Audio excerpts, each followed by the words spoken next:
Company में 2 दोस्त थे। दोनों ने एक साथ कंपनी को छोड़ दिया। कंपनी छोड़ने के बाद दोनों दोस्तों ने यह डिसाइड किया कि they started a startup company और दोनों ने 2 डिफरेंट कंपनीज़ के नाम सोचे, उसके बाद कंपनी को स्टार्ट करने की प्लानिंग की। फर्स्ट दोस्त ने कंपनी को जस्ट स्टार्ट कर दिया, एम्प्लॉइज़ हायर कर लिए और वर्क करना स्टार्ट कर दिया। उसी तरफ दूसरे दोस्त ने सबसे पहले एम्प्लॉयी हायर करने के बजाय बुक्स पढ़ी, स्ट्रैटेजी बनाए, उसके लिए कम से कम अपना 1 साल दिया। 1 साल देने के बाद उसने कंपनी स्टार्ट की।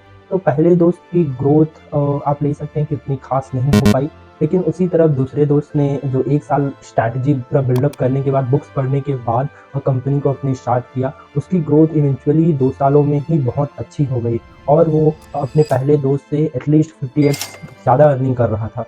तो स्ट्रैटेजी और बुक्स आप समझ सकते हैं कितना इम्पोर्टेंट है किसी भी एक स्टार्टअप को स्टार्ट करने के लिए। जो अगर आप एक मार्केटिंग कंपनी और एक एजेंसी स्टार्ट कर रहे हैं, तो उसके लिए तो एक बुक की प्रॉपर प्लानिंग और फंडामेंटल बहुत ही इम्पोर्टेंट हो जाते हैं। आज हमारे 100 डेज़ विथ 100 बुक्स के चैलेंज का फर्स्ट डे है। हम लोग कवर कर रहे हैं विक्रांत सिंह ठाकुर और राजन रघुवंशी द्वारा लिखी गई एक कंबाइंड बुक, जिस बुक का टाइटल है योर फर्स्ट $10,000 मार्केटिंग एजेंसी।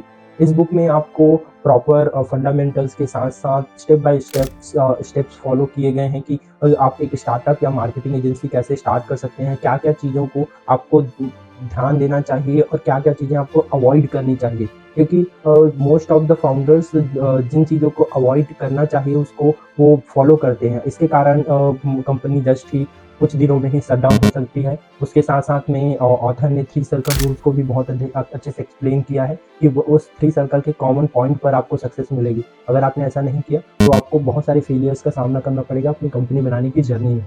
तो ये बुक को आप अमेज़न, फ्लिपकार्ट कहीं से भी बाय कर सकते हैं। आप जस्ट ऑथर का नेम या फिर बुक का टाइटल सर्च कर सकते हैं और ये बुक आपको कहीं भी ऑनलाइन मिल जाएगी।